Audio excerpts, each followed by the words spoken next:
From time and time again, healers get zero recognition when it comes to Marvel Rivals. You can be the best healer in the entire game and still no one is really gonna care or acknowledge the fact that you had some very clutch heals in competitive matches in Marvel Rivals. It sucks that there are 3 roles in the game and the most important role, which is support, is the one that's most neglected. Why? Because people only care about who got the most kills when the team has won. It's nice to see that an Iron Man or Star-Lord pulling in 30 plus kills in a ranked match in Marvel Rivals. But what about the clutch heals that the DPS and tanks receive in order for the team to walk out with a W? Exactly, zero recognition for the healers. I'm going to go over the reasons why no one cares about healers in Marvel Rivals. No one is going to help you. When you're playing as a healer in Marvel Rivals, no one is going to help you. Always remember that. If you're the one who's helping your teammates from dying, then who's the one helping you? Exactly, no one. If you're lucky, maybe the other healer will help you. But other than that, you're on your own. You're a tool. To the DPS and tanks, you are viewed as a tool, and that's it. It sucks, but that's the truth. You're not called by your name, you are called by your job title, and that's healer. You're not Rocket, you're not Invisible Woman, you're the healer. So when shit gets real in your competitive matches, the DPS and tanks are going to be complaining in the chat saying, I need heals, or healers in this team are trash. You don't even get a proper name. You're not even insulted on who you are, just what you are, and that's healer. Easy way out. For some reason, people view those who choose to play healer in Marvel Rivals as the easy way out, which is bullshit, because without healers, then you have no team. So why is it that healers get the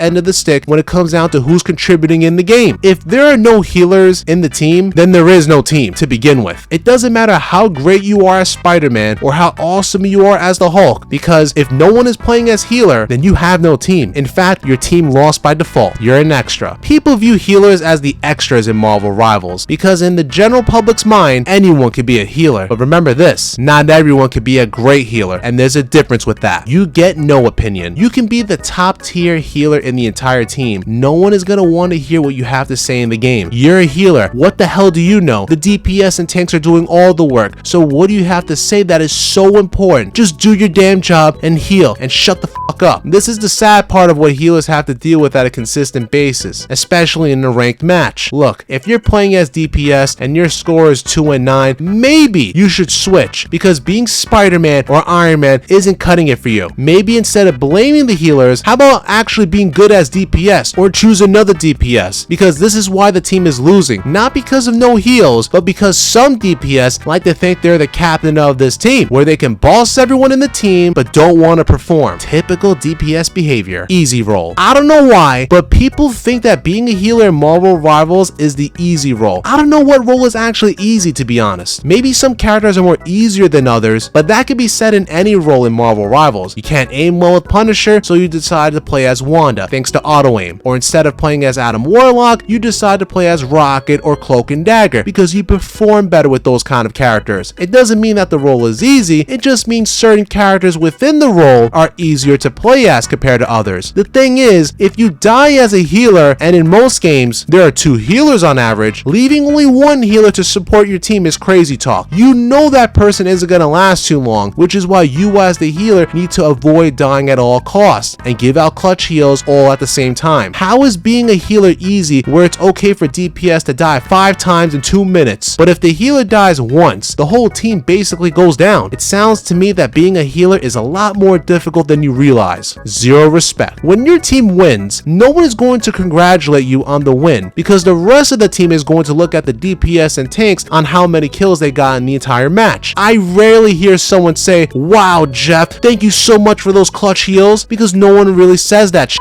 It's sad, but it's the truth. So if you're someone who has great healers in the team who not only give out clutch heals and ults, please thank them at the end of the match. Because look, we all want to be tank and DPS, and not everyone wants to be support, but someone has to be support. So be grateful that those people in your team decided to be support, just so you can be DPS or tank in your matches. They won, not you. Whenever your team wins, just remember that it's your team that won, the DPS and tanks, not you. It's always the Spider-Man or Star-Lord with the high kills that get the glory in your team, but I'm pretty damn sure if you were not a great healer, a healer that always dies all the time, would your team still have won? I highly doubt it, because without the healer, there is no team. Now don't get me wrong guys, I love and respect healers in Marvel Rivals. They are the backbone on what makes a team formidable. And remember guys, with every great team comes a great healer. Always remember that.